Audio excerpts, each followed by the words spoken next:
One day, Edward was in the shed where he lived with the other engines. They were all bigger than Edward and boasted about it. "The driver won't choose you again," said Gordon. "He wants strong engines like us." But the driver and fireman felt sorry for Edward. "Would you like to come out today?" "Oh, yes, please," said Edward. So they lit his fire, made lots of steam, and Edward puffed away. The other engines were very cross of being left behind.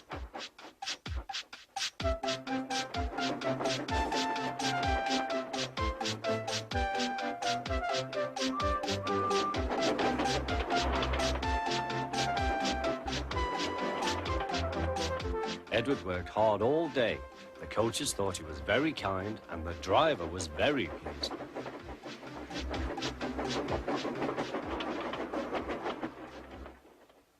"I'm going out again tomorrow," Edward told the other engines that night. "What do you think of that?" But he didn't hear what they thought, for he was so tired and happy that he fell asleep at once. Next morning, Edward woke up to find nothing had changed. Gordon was still boasting. "You watch me, little Edward, as I rush through with the express. That will be a splendid sight for you. Goodbye, little Edward. Look out for me this afternoon."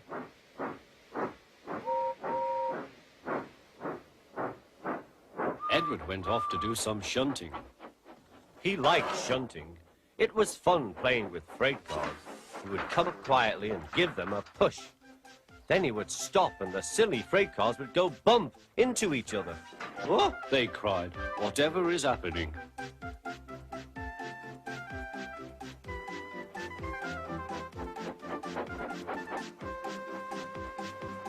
Edward played till there were no more freight cars. Then he stopped to rest. Presently, he heard a whistle. Gordon was very cross. Instead of nice shining coaches, he was pulling a very dirty freight train. "A freight train, a freight train, a freight train," he grumbled. "The shame of it, the shame of it, oh, the shame of it." Edward laughed and went to find some more freight cars. Then there was trouble. "Gordon can't get up the hill," the porter called to Edward's driver. "Will you take Edward and push him, please?" They found Gordon halfway up and very cross. His driver and fireman were talking to him severely. "You're not trying." "I can't do it," said Gordon. "The noisy freight cars hold an engine back so." Edward's driver came up. "We've come to push." "No use at all," said Gordon. "You wait and see," replied Edward's driver. They brought the train back to the bottom of the hill.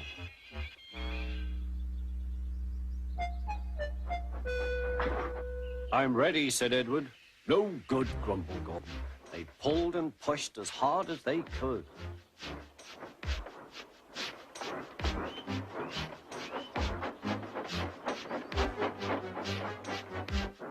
"I can't do it, I can't do it, I can't do it," puffed Gordon.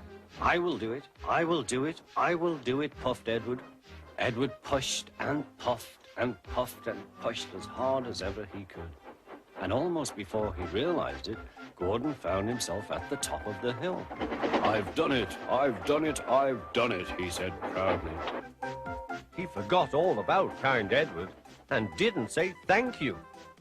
Edward was left out of breath and far behind, but he was happy because he had been so helpful. At the next station, he found that the driver and fireman were very pleased with him.